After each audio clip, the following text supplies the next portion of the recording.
All right, Sam, you got the green light, buddy.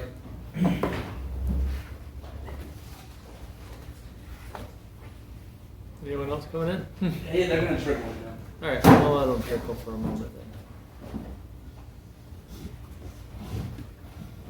then. Anyway.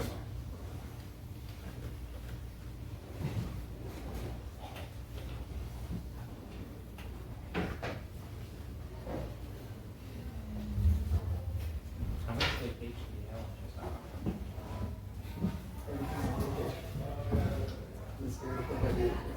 So, Brandon, Yes, sir. this phone has a Motorola logo. How old is it?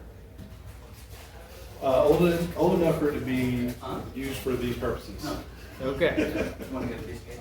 Motorola got like absorbed by Google for patents, right? They don't actually make phones. They haven't for like Not to my knowledge. 5 years. Lenovo now. Right up there. All right.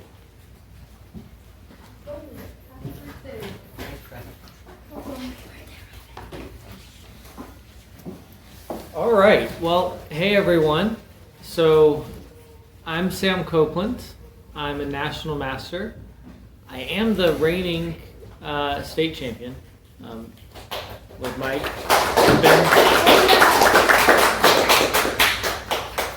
Sweet. I don't normally get claps. So this one's a pretty simple lecture. I just get to show you a game I played against a Grandmaster and my first win in classical chess against a Grandmaster. So as a national master, when I was in graduate school, I got that title. I crossed 2,200, so I don't know, I was like 25 maybe, something like that. Certainly not a young prodigy.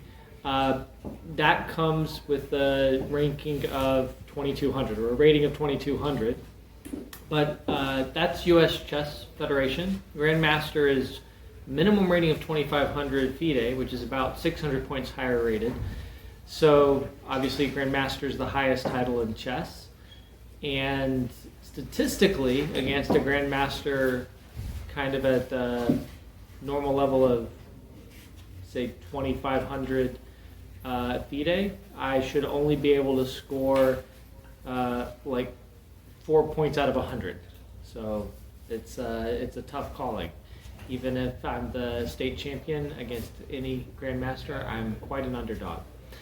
I've only been able to play a few Grandmasters. That's the other thing about playing a Grandmaster and trying to get a draw, trying to get a win. You don't get that many games against them in classical chess.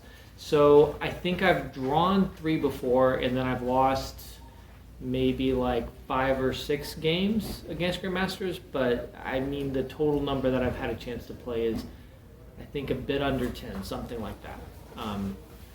So you don't get so many chances. This was played in Charlotte, so at the beginning of this month at the Carolinas Classic, which was a great event. The Charlotte Chess Center, I'm sure many people know, does a lot of really good events, and this is one of their biggest events. Of the year, they had a little over 400 players. Top seed was Grandmaster Min Lei, who's a tremendous online speed chess player from Vietnam, and I got the chance to co-record a course on the Sicilian Nimzovich once with him, working for chess.com. And I think Grandmaster Sedora, who I played here in the second round of the tournament, was maybe the second seed. I think it was on board 2. I think it's the second seed in the tournament. So he is from the Philippines, like Wesley So, and is just a super, super talented player from there. And he's currently the coach of the champion University at Texas at Dallas chess team, which is also where I went to school. I went to UT Dallas. So that's probably enough preamble, so we can just get into the game. I'd mentioned my preparation for the game, but I didn't really have any. This is round 2 in the tournament. Pairings supposed to come out like 30 minutes beforehand, but I think they were hitting like 5 or 10 minutes beforehand, so there was basically just enough game time before the game to see like, okay, I'm going to play Grandmaster Sedora and go show up. I did have my phone and tried to look up what he played, and I saw that in some games he played the Fritsch, and he didn't play the Fritsch, so I had 0 opening preparation and just showed up. So I open here with e4, my favorite. He responds with c5, so we're going to get a Sicilian defense. One thing to think about is he needs to win, right? Even though he's playing black, and I'm maybe not such a bad player, he's statistically a really big favorite, and in round 2 of an open tournament, he needs to get a win. So it makes sense that he would go for a Sicilian as opposed to anything solid like e5. He wants to get a sharp game. Knight f3, pawn to e6, d4, trade, knight takes d4, and pawn to a6. So this is a Sicilian con. It's a great opening. It's very flexible. It's played at the highest level. The nice thing about it is that it's sort of less given to forcing opening theory as opposed to some lines. As a Grandmaster and a higher rated player, he wants to outplay me, and if I'm getting to play opening moves that I've seen before that are forcing, then he's got less chance to outplay me. He's playing against the opening knowledge of everyone who's come before. So this is an opening that a lot of people will try to use against lower rated players to get more of a game, more chances to win, because you just get a lot of choice on every move, less forcing opening theory. So what I go for here is pawn to a3. I stole this straight from Twitter. There's a Grandmaster Nico Schnettierlich. I don't know if that's how you pronounce Greek Grandmaster names, but that's what I went with. He does some great opening analysis. He's written some great opening books, and he enjoys sharing some interesting sidelines and things on his Twitter account that get some good traction. And I saw him recommending this move. And I really like the idea here, and I'll try to explain. So something that white is mindful of in these positions is if I go for typical development with knight c3, I have to consider the possibility of bishop to b4, right? In some position, doesn't have to be right away. And I get pinned, and it's possible for black to get good pressure and force some concessions. So a popular move here is actually not to do knight c3, the natural Sicilian move, but to do bishop d3. And I've played that, and it's okay, but I don't kind of get the Sicilian attacking play that I like. White is a little bit better, but it's a little bit more of a slower, quieter, more positional kind of Sicilian. I'd rather put my knight on c3 and get the rapid development and more attacking chances I normally get. So that's kind of the point of a3, is, hey, black's taken time out for a6, which stops knight b5 and has some other value. Why can't white also take a little bit of time out for pawn to a3? And now bishop to b4 is just not going to be on the agenda. So I'm going to play knight c3, and then I'm going to be able to develop with a lot of natural attacking pawn pushes and other developing moves. So I'm taking a slower move here, but it's really going to mean that my next maybe 5 or 6 moves are going to be the most natural developing moves in a lot of cases. And so this is actually a line that's been played by Jan Nepomniachtchi and other top players, so it's not just like some random thing someone plays one time. It's a decent opening and quite an interesting choice. I also played it against Jacob Stoll in the simul I did in a previous session. So knight f6, and now I can develop and defend with knight c3, queen c7, which is the standard way of developing in the con. Again, a part of the point of pawn a6 is you avoid a knight coming to b5 and harassing the queen, which wants to sit on the c7 square. The other point is that you always have the idea of b5, which is a good move in the Sicilian. So I play pawn to f4 in this position. Why don't I throw this one out as a question? Why the move pawn to f4 now?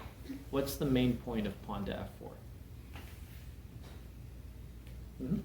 Maybe to gain some space in the center, and then maybe you have attacking chances against the king if it stays in the center with like f5, stuff like that, trying to open lines and playing aggressive since, he wants to go for a win. It's like maybe he'll try creating imbalances. But then if they're worse imbalances for him, then you could have long-term attacking chances. I think a lot of that is true, but I think maybe you're overthinking it a little bit, partially because of the way that I'm setting up the story and narrative and describing smaller details. But I think it has a more immediate and direct point on the board. Yeah. Is it to prepare e5? Yes, it is absolutely to prepare e5. Very good. So I might play e5 unprovoked, but in particular, when your opponent plays the Sicilian, you have to be very attentive to the possibility of d5, which really frees their position if they can get it in without being punished in some way while they're underdeveloped. It usually at least equalizes, gives black a very good game. And the best way for me to meet d5 is pawn to e5, and I need the f-pawn support there. It's also good for the reasons you're mentioning, just in terms of controlling the center, helping me set up eventual attack in some lines, but the immediate point is I like this move now so that d5 can be met by e5, or I might just play it immediately. And that's really helpful and changes a lot of the moves that my opponent might consider. So, pawn to d6, which I'm happy to see. I see this as a little bit of a concession. He's stopping my idea of pawn to e5, but he's also blocking in his bishop on f8 a little bit, and I think this is a little bit of an inaccuracy, and white should be at least a little bit better now. Modern theory is basically if black plays the best moves and white plays the best moves, the game should be about equal, although white can really challenge black to find tough moves. But after d6, I think that I'm objectively at least a little bit better in the lines that ensue. So, pawn to g4. This is my aggro approach. So I'm really going for a pawn storm. This has been played, although the Twitter thread that I stole this idea from recommended bishop e3, which was played by Peter's Fiddler in a game. Actually, that's incorrect. Peter's Fiddler was on the other side. It was Paravian against Fiddler, and Paravian got a really good game.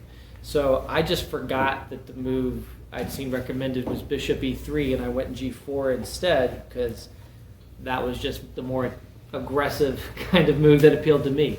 Honestly, both moves are quite reasonable, though, and black has to be very attentive to g5. It's coming, it's going to annoy the knight, and it's just a really good move in the Sicilian. Which way am I going to castle, by the way? Queenside. I'm going to castle queenside, which is really typical in the Sicilian in general, right? Bishop e3, queen d2, castle queenside. So obviously, having played g4, I'm really committed to that because I would be crazy to put my king over here. But even before I played g4, that's the primary intention. So I'm not concerned about a move like g4 because I already know that's not where my king is going. I don't need that pawn for safety. Arya? Do you usually go for an attacking game every single game? I, like most chess players, like to attack. But I definitely don't go for an attacking game every time, and I don't think any strong player should, because every position is different. If you are only effective and comfortable when you're playing an attacking kind of game, then you're closing yourself off to all of the possibilities that might exist other than that. In lots of positions, the best way to play might be to pursue an endgame. Some people like to take the queens off, and in various positions, the best approach is not to do that. So you need to be able to approach each game, as its own thing. Each position is its own, and try to determine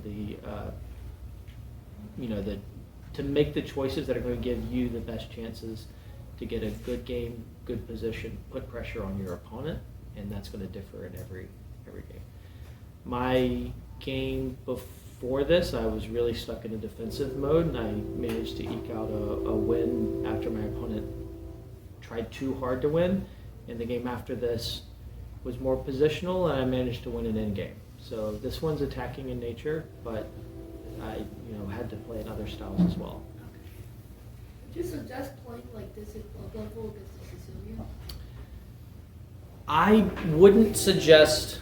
So having explained the ideas here, I think that what I'm doing is sound, and it's sound at all levels of play.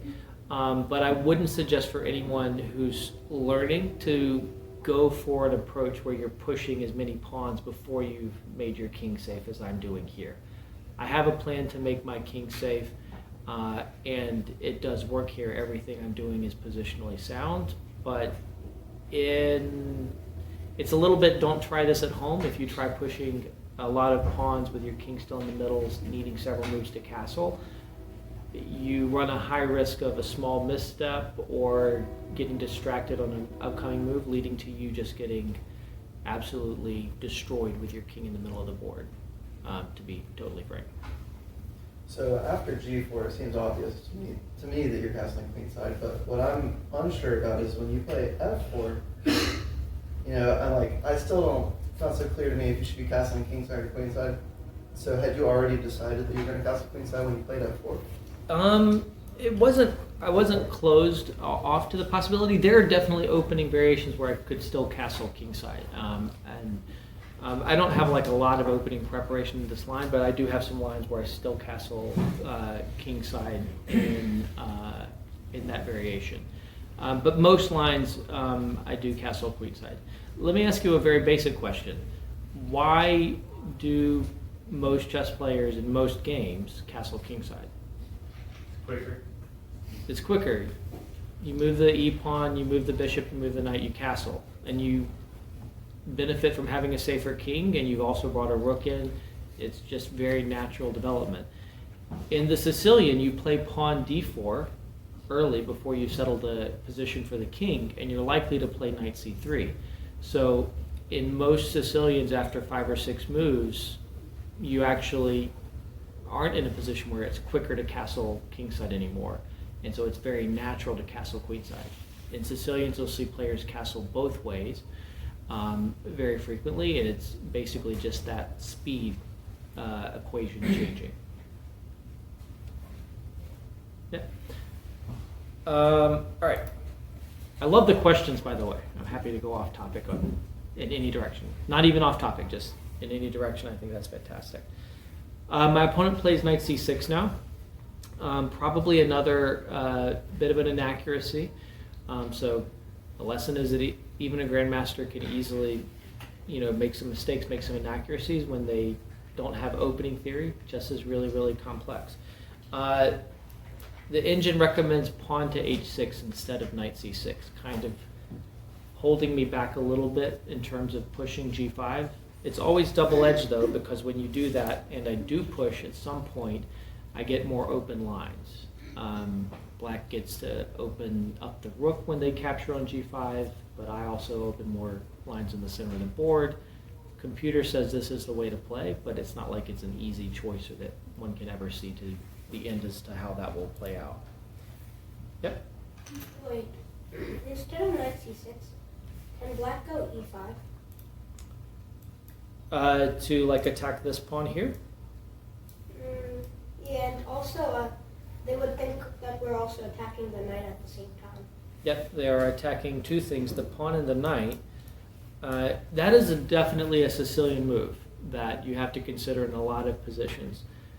This time it doesn't really work out well, and there's a couple of reasons for that. One is that with the move knight f5 here, I managed to deal with both the attack on the knight and the attack on the pawn, so black doesn't have any way to win material. And the other is, black is making multiple pawn moves when they're still underdeveloped, they still have less space, opening lines that are going to benefit me. And they're also weakening this square, so they really have to worry about my knight hopping in here, after I maybe chase away the knight on f6 or something. So it's giving me a lot of extra advantages in the position. In this position, what about g6 for black? And then they have flexibility for bishop g7. To be honest, I'm not sure right away which way I would go. So I can flip on the engine in a moment. We can see what the best recommendation is because the engine's really good at this.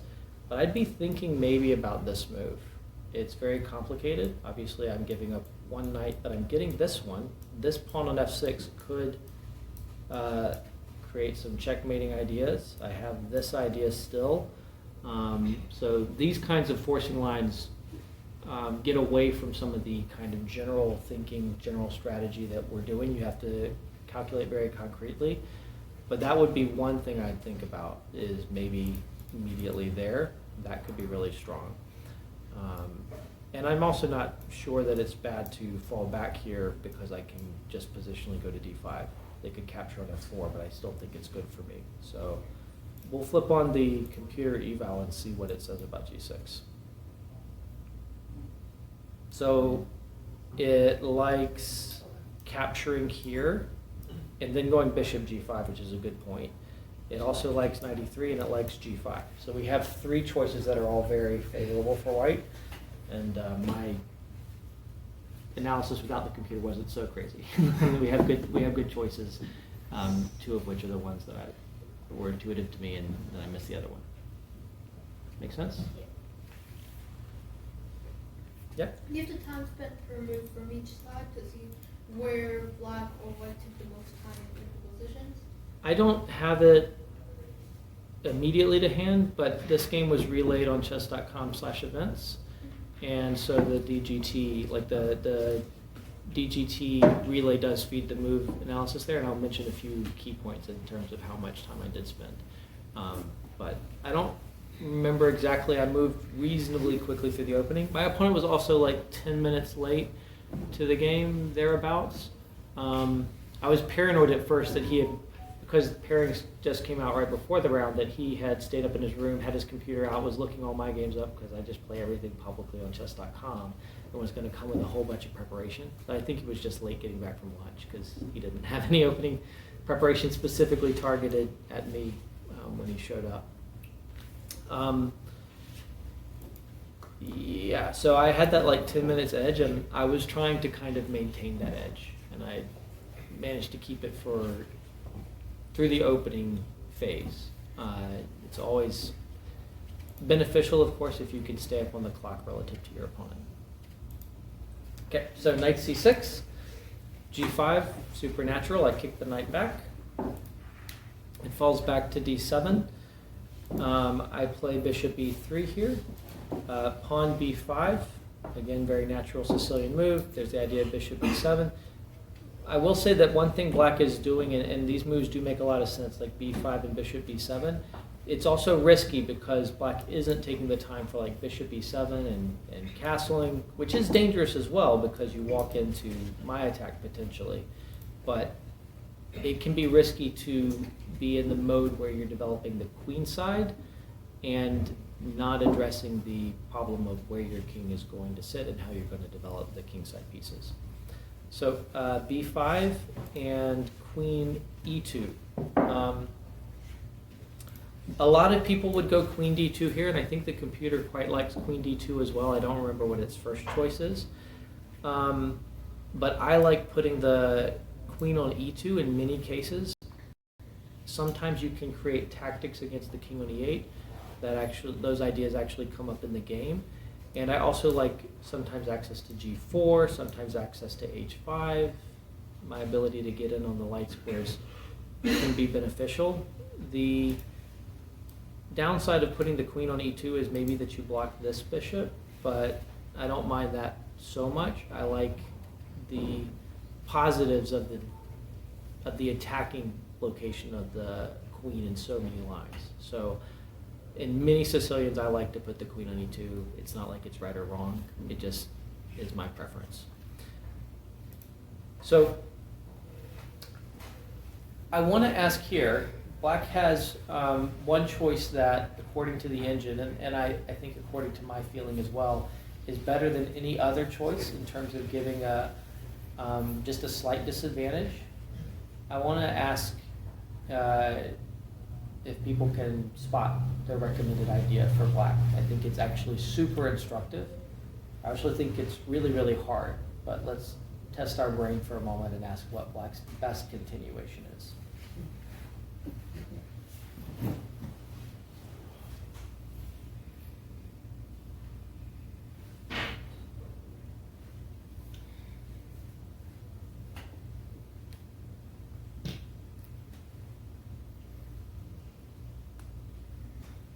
Yep.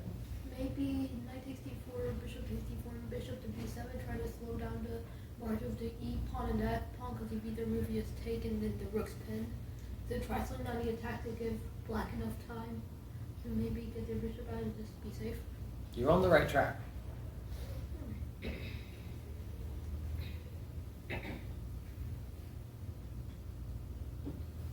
The main question is kind of what's the second move for black in this idea.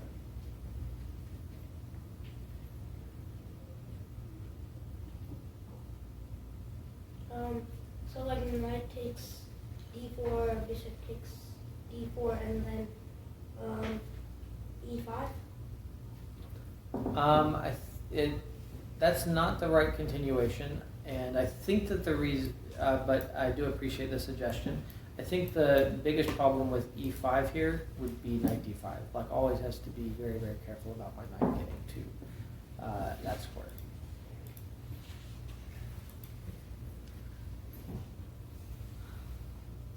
Knight takes knight, bishop takes knight f5. I'm afraid that's also not the correct continuation.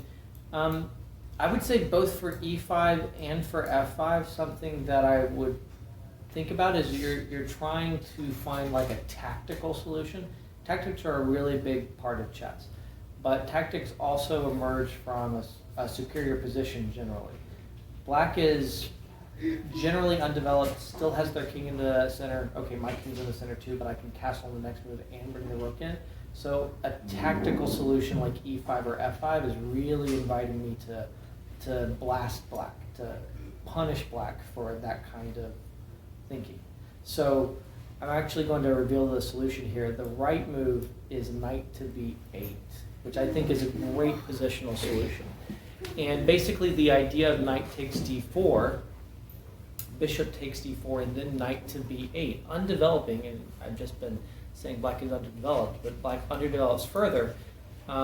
This move is now going to come to bring the knight to c6, and it's going to push the bishop back or allow black to trade it. And so black has solved basically two problems with this maneuver that I think is really instructive. One, black has less space in the position, so trading a pair of knights is generally good. The downside of the trade without knight b8 is that my bishop becomes a monster here. And so now this bishop can't move, castling is worse, but that drawback is solved specifically if the knight comes around to c6 to go after that bishop. The other downside is that before this, black has kind of two knights that are a little bit clunky, right? And so by trading off one and then bringing the other to the c6 square, black solves that problem as well. So less space trades are good, less people crowding the house, and then my two knights don't really have good squares, so getting rid of one and then bringing the other to the good square is a great approach. I would have been, even for a Grandmaster like Grandmaster Sador, without any clue in a game that this exists, I would have been really surprised if he found it, but I think it's a really nice solution when I look at this with a computer analysis afterwards. It's a very nice moment and opportunity. So bishop b7, so this makes total sense. I go ahead and castle in this position, so I'm largely finished with development. One thing that I was anticipating potentially from Grandmaster Sador was that he might castle queenside. And that makes a lot of sense because if he ever goes kingside, which is more common in the Sicilian, I'm just going to get a really fast attack. I'm very excited about the possibility of sending these pawns up the board. I'm salivating over that idea. On the other hand, when he castles queenside, he's almost always a little bit worse. I'm less likely to checkmate and get a big attack, but over there he also has less dynamic possibilities. in the Sicilian, black is often trying to create an attack on the c file. That's less likely. His king is never really safe because he's already pushed pawns. So there are a lot of problems that I likely play f5 at some point and start opening up some weaknesses that I could get at. So he maybe could have gone for a queenside castle at some point, but it was never very appealing. And he never did commit in that direction. So he plays bishop e7 here. And I'm anticipating that he's likely to go kingside. So I send my pawn up the board, h4, anticipating, just h5 and g5. And again, I really thought he was going to go queenside, and I was likely going to play f5. But instead we get the move knight c5.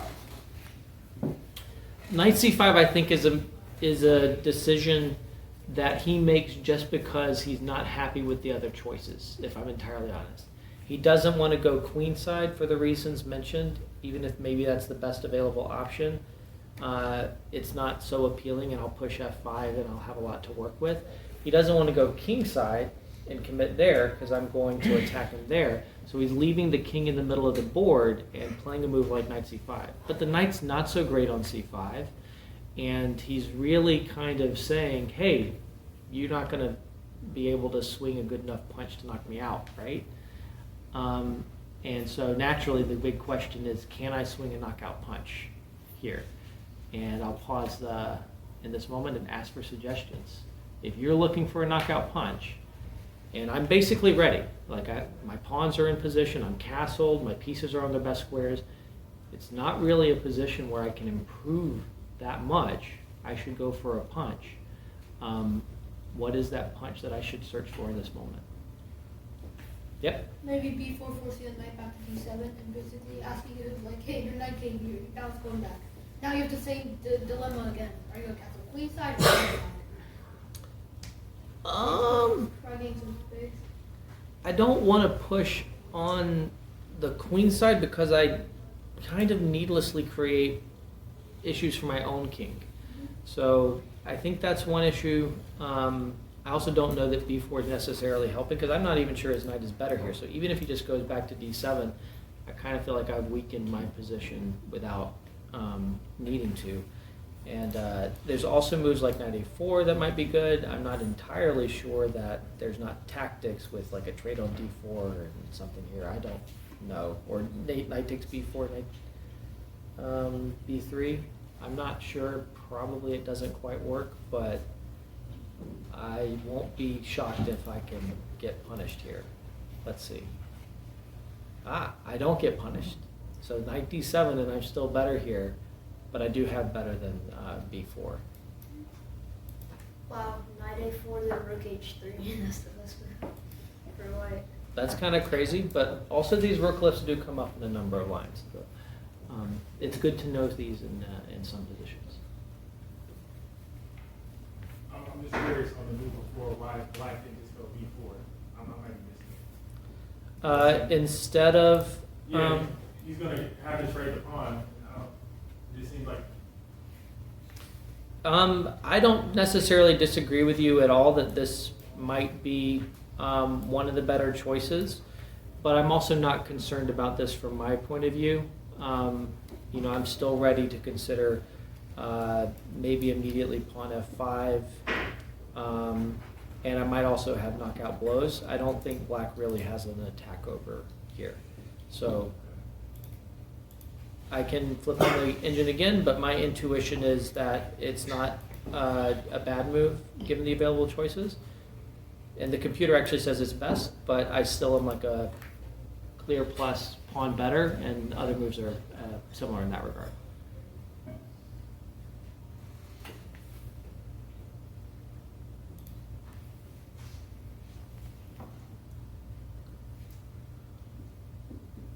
This is the game of your life. You're playing against a Grandmaster. You feel like the moment is right. You want to punch him in the mouth politely over the chessboard. What is it? You're hyping it up so much, so I'm guessing e5 or f5 to maybe try opening things up and get your queen open or something. So first off, e5. I think you're thinking in the right vein. E5 is something I have to be careful about because if like knight takes d4, my rook is hanging down here. So I have to be a little careful. This bishop might not look very good at the moment, but it can easily spring to life. F5 actually is a very good move. And I didn't play it, but the engine probably thinks it's best. But the move that I went for is also very strong, maybe second best. Depends on, there's a bunch of choices. You let the computer think, it'll move them around a little bit. But F5 is also a really good move to keep the pressure on. I went for something more direct though. Yep. H5? H5 is probably a good move, but again, I went for something more direct. None.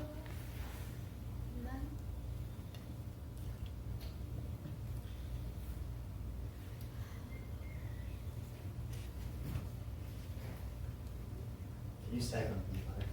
What's it called? That's what I thought about sacking on b5 in some lines, like if he castled queenside, I thought about it. But here it's not the strongest.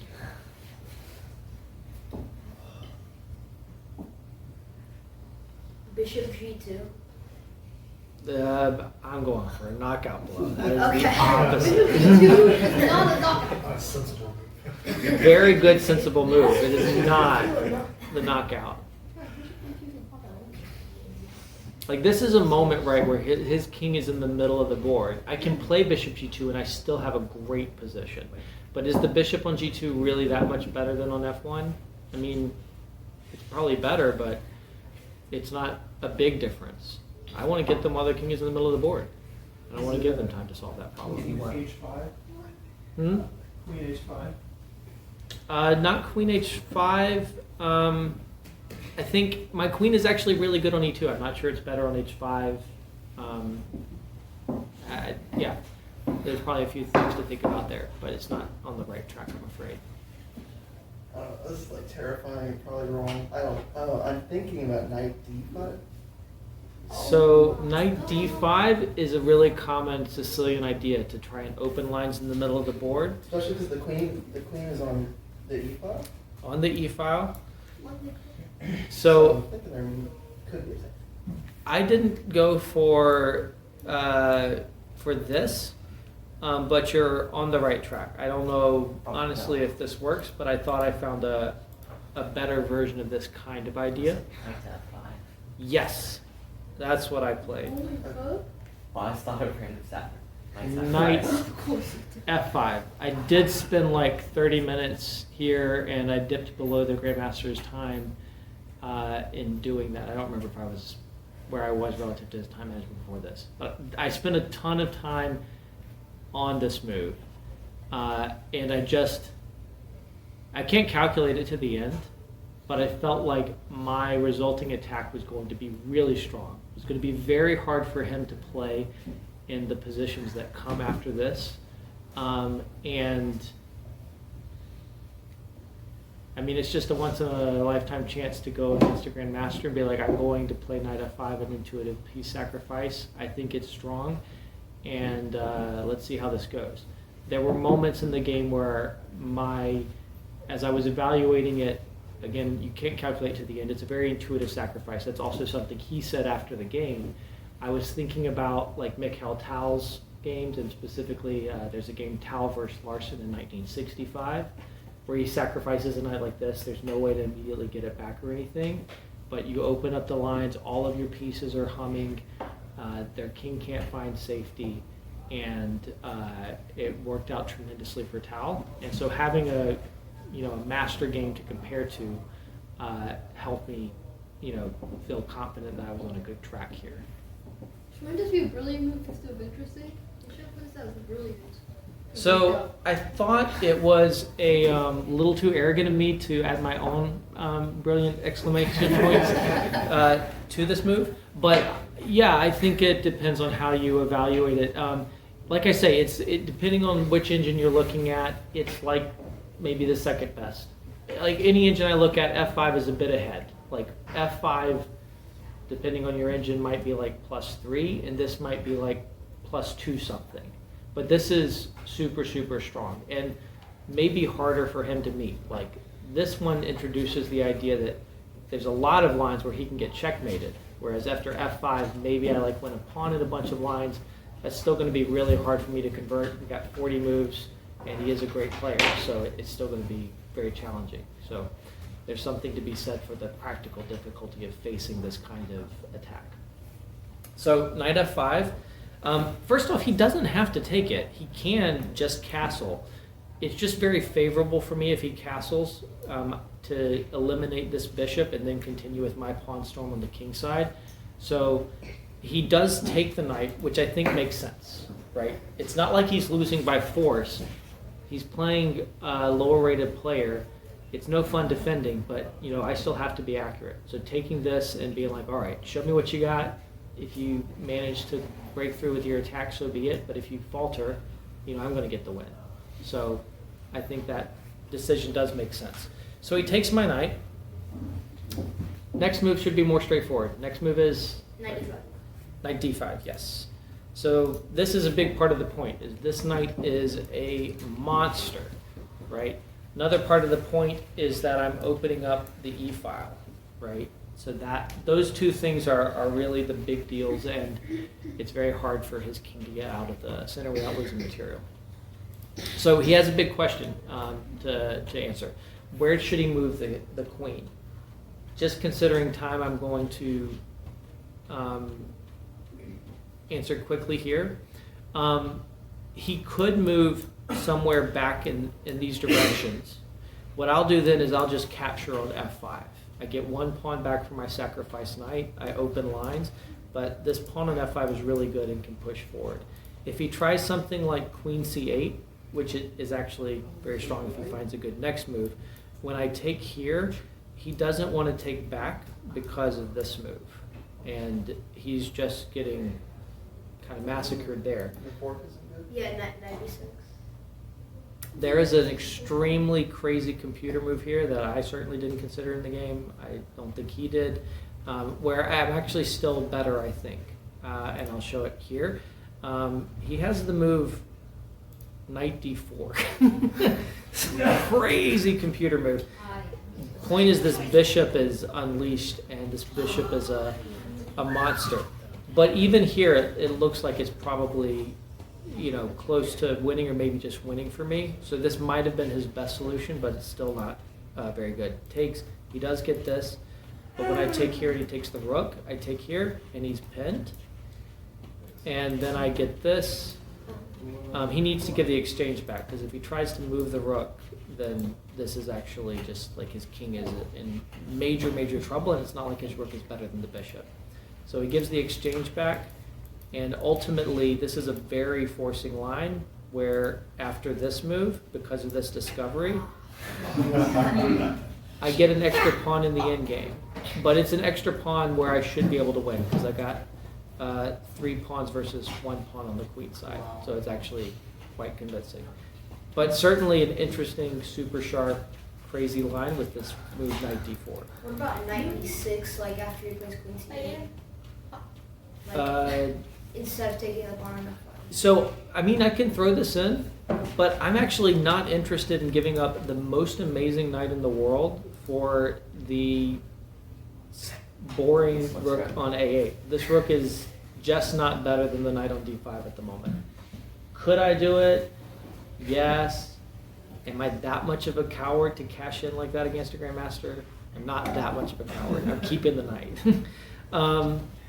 So yeah, this, you can see like this is the very best, but if he doesn't do something like that, if he castles, like I have so many good moves, and his pieces are just not impactful, and you can see the computer, which typically people think computers are materialistic. The computer is like, white is just crushing here. So instead, he plays the move queen a5, which I think makes a lot of sense, because he's under an attack no matter what. So he wants to get counterplay against my king and get his own ideas and create problems for me to solve. Right now, he's the one trying to solve most of the problems, and he'd like to create problems for me. The downside and why I give this move a dubious point is that the queen ends up a little bit offsides. So objectively, I think it's maybe not the best because the lines where the queen ends up cut off from being able to defend the king matter. But practically, I completely understand why he plays this way. So I just go ahead and take on f5. One idea I have now is to take this knight, and in some cases I'll just pick up a piece. So if he I don't know, if I make up something and his king castles without any kind of attacking chances for me, I could get a piece back in that way. In a lot of cases, I have to be careful because sometimes when he recaptures, he attacks my rook. So I think this is another big decision. Do you castle kingside here, or do you castle queenside? Because you really want to get your king out of the middle of the board. Again, thinking about time, I'll just show a refutation to castling queenside. Here, bishop d2. I was actually looking at f6, which is interesting, but bishop d2 is basically winning by force because the queen is stuck, right? There's no way to get back to d8 because now the rook's there, the knight controls these squares. If you go here, you have this big fork, right? So b4 is like the best try, and I can't take because I get checkmated. But it turns out that if I just step over with my king, next turn I'll take, and it's a massive problem. And it's like +2, +3. It's basically white is winning, black is busted. And that's even though I'm still down a piece. Yep. Back before you play e takes f5, is there anything wrong with b4? Or can you just take on a3? Oh yeah, that's wrong. Yeah, that's what I was thinking. For white?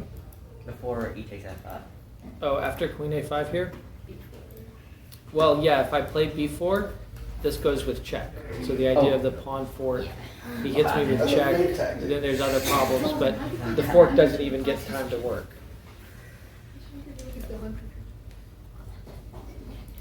So pawn takes, so because castling runs into bishop d2 and his queen running out of squares, we get castles, which I think is a very good practical try. So he's got the point that if I capture here and then I try to go get this, then I'm hanging the rook down here. So I'm not able to just take on c5, open up an attack on the bishop on e7 with these two pieces and win it because his bishop becomes a factor. So pawn f6, right? Should he capture this pawn? No. No, definitely don't capture, right? That's just asking for checkmate here, right? Opening up the king, he's definitely not going to capture. That's crazy talk. He's much too good for that, of course. But after pawn f6, he plays a great move, rook e8. So he's saying, all right, you sacrificed a piece. You're putting a pawn up in my king's business. But how about this? I'll give you the piece back, but in return, you have to trade off your knight on d5 and the pawn on f6, which are the two most powerful attacking assets you have in the position, right? You can get your piece back, but I get all of that. If I cash in, he gets a very good position. I will flip on the notation because I can't remember the full line here.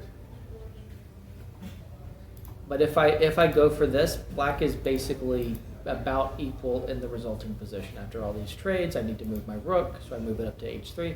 I do have the bishop pair and a better pawn structure, but all of black's pieces are pretty well placed, and he's going to get two rooks on the e-file. Maybe white is a little bit better, but I've given up so many of my assets and totally freed his position by getting my piece back. So I just didn't want to do that at all. And I think people can understand that. What the computer says I should do after he offers me my piece back is some move like queen g4, which was not on my radar at all, but it's very good. So I'm objectively basically winning. but there's very unintuitive ways to do it, in my opinion, unintuitive. I didn't want to let him play bishop to f8. So I felt like if I play my queen over, or if I move the bishop or something like that, which the computer says is really good, very strong, I felt like his bishop falls back, and then when I take, he's getting to recapture with the bishop, and his king side feels harder for me to get through on. So what I went for was pawn takes g7, saying, first off, when I played this move, I'm committing to being down a piece when I can win a piece back. So that felt really good to do against a Grandmaster. But also just his reaction, where he kind of sank in his chair a little bit and nodded, like he was afraid of this move. That felt pretty good. So it was very, motivating. And you get cues from your opponent in a game that tell you, like, you're really putting the pressure on them. Like, whether the computer says it's good or not, you can tell sometimes when your opponent's not happy about the position, and neither of you know the computer evaluation. And I knew that after I played this from his reaction, he wasn't happy about the position.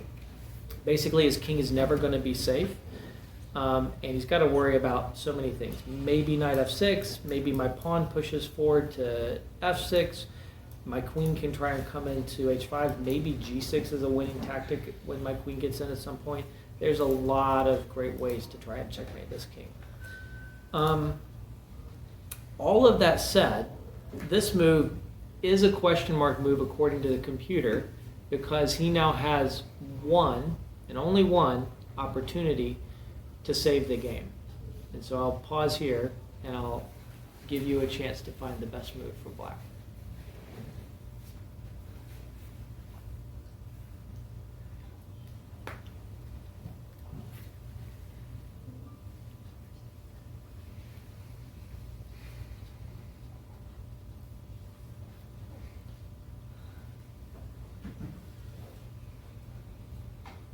Do you care if I go over a bit, Brandon?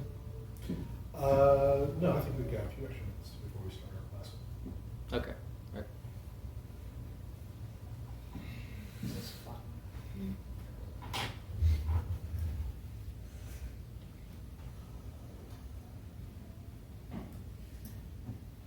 Maybe queen to d8 to just try holding everything together.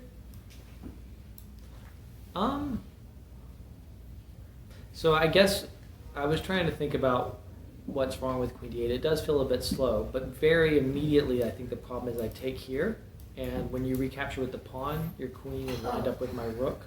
So I think that opens up, well, I was going to say it opens up knight f6, but then if you take, you hit my queen, so maybe it doesn't. I don't actually know what the best continuation is here, but I think the queen is pretty passive on d8, and I may just be able to play like the queen in here, maybe I trade here, and then I bring my bishop out. I think I can just continue patiently with the attack. Bishop f8. You're giving me a piece with check. Don't do that. Okay. Just kidding. But you might give a piece back, but here, when you get the piece back, I get the piece, and I have huge moves like the knight coming into f6 and other things. It's not like when he gave it back earlier and he solved a lot of problems. I get the piece, and again, you still have the problems in this case. Yeah. Knight e6. Hmm? Knight e6. It's another case where I'm not quite sure what the best move is. Like, I might be able to play bishop b6, and that might be a big problem for your queen in some tactics. But I also might just push pawn to f5 to hit that knight, and I'm looking to push pawn f6. And I'm afraid it isn't the right solution here. Black's problems are such that a slow move, I think, just isn't going to cut it. I'm going to be able to build up the attack. So black needs a strong, sharp move, tactical. So do you sack the knight on b3? With check? I think I can just capture. Yeah. Yeah.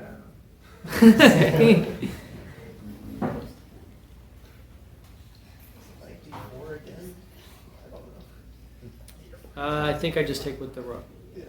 So what he played was b4, which he was very, without seeing any engines, afterwards he pointed out like that was probably the mistake, and he was right. But it's not really a mistake unless you see this. Oh, That's my Only first, this move. I keep getting all night. Only this move saves the game. And the point is, I'm pinned twice. If I take with the pawn, this queen a1 check is annoying. And if I take with the knight, I hang down here. So according to the computer, the best continuation is that I do take. He gets the check. He takes here. And my king is obviously exposed a bit. And this is hanging. So I just defend that. And then he trades it off. And now it's a perpetual check. And neither of us have a really good way to avoid this. If black doesn't take the perpetual check, then my position is actually still really strong, even if it looks like my king is exposed. He only has a queen. He's not getting to checkmate me. And if I just don't have a way to avoid the checks, so I have to acquiesce to it. So that's a very computery line with knight b4. The other thing I'd say is even after knight b4, it's also possible for me to do this and like sack a rook, and I haven't spent a day analyzing this position, but it's so complicated that the computer says this is also very interesting and maybe viable.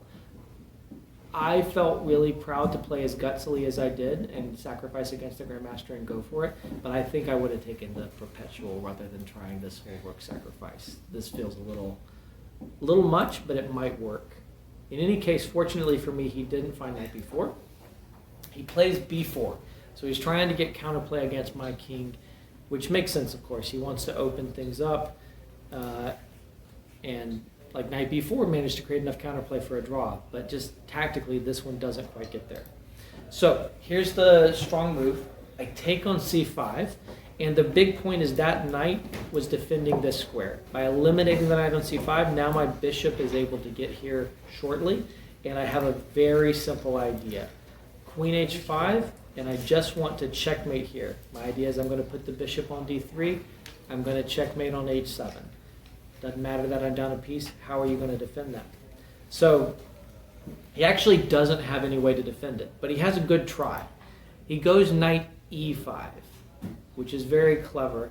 And fortunately for me, I had seen this move coming, so I was ready for it. Of course, I can capture the knight, but the point is when he plays knight e5, I don't have bishop d3 because he'll just trade off my bishop with the knight. And yes, I'm getting this, but he's getting this, right? And he has a tricky tactic. So if I take, when he takes, and I go bishop d3, then he can go bishop e4 because the bishop is indirectly defended thanks to this check here, right? So this is his way to save the game, and of course his trick that he's hoping I'll fall for. Fortunately for me, what I'd seen before knight e5 hit the board is I have this intermediate move. And this is the winning move and the key move and a nice detail. When I capture here, it's not so much that I capture a pawn, it's that this pawn is hitting the queen.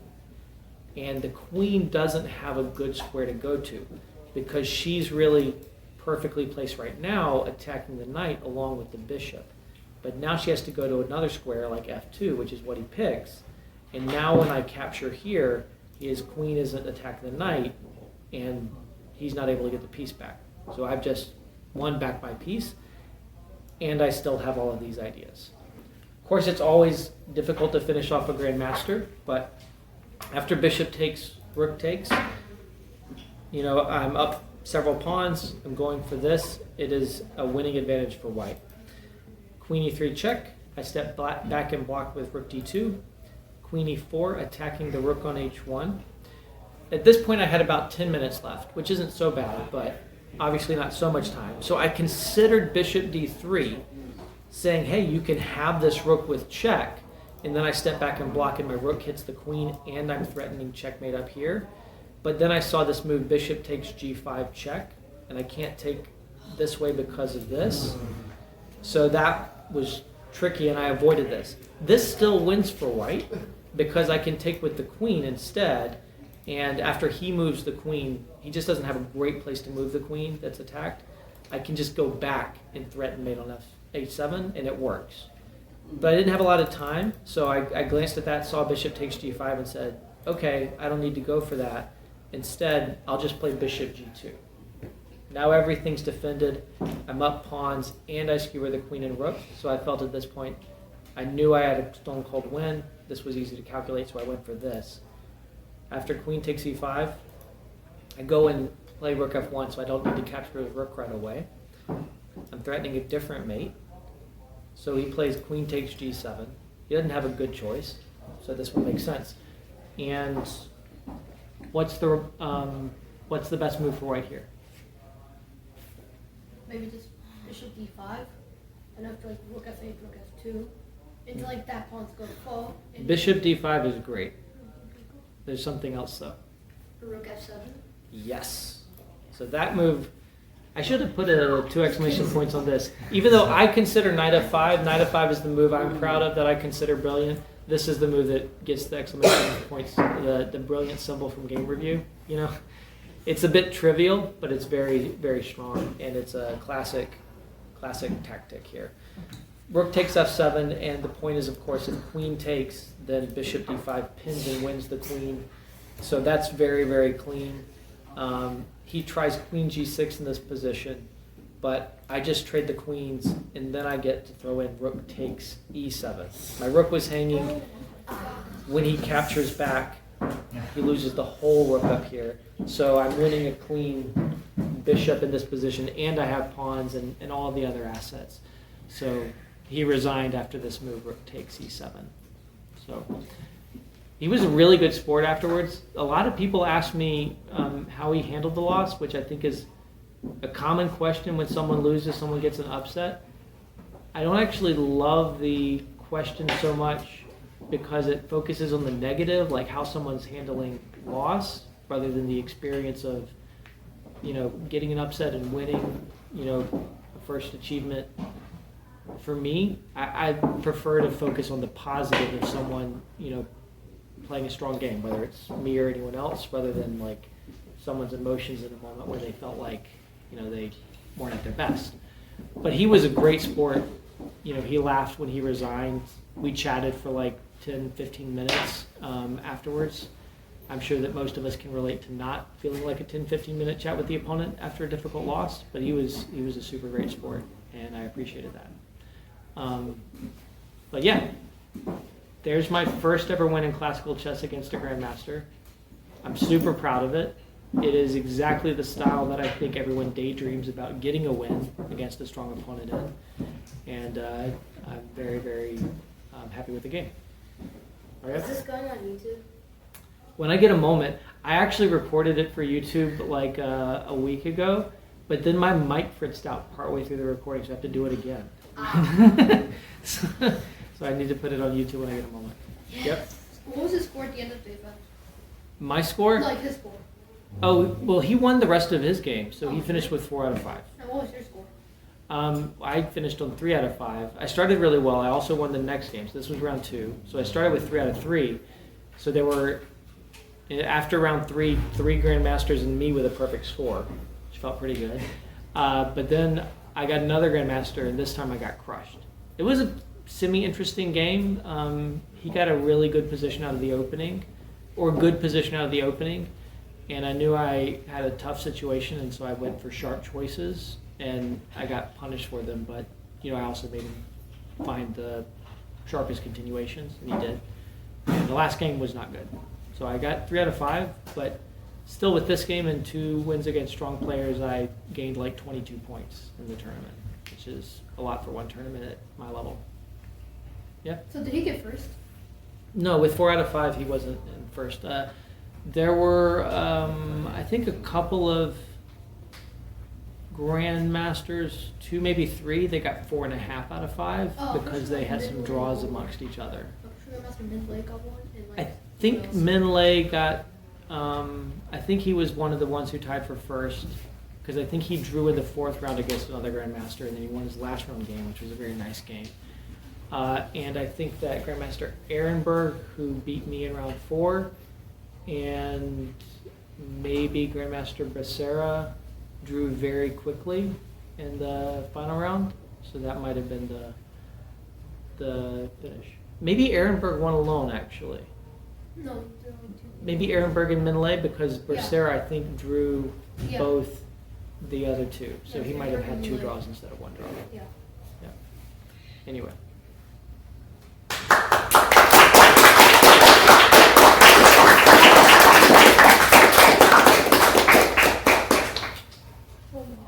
Thank you, Sam. So now the next step is to get the classical chess tournament running. So double check that you are signed up if you are going to play. If you're not signed up, please go tell Thomas at the front desk, and we'll give it a few minutes and we'll get started.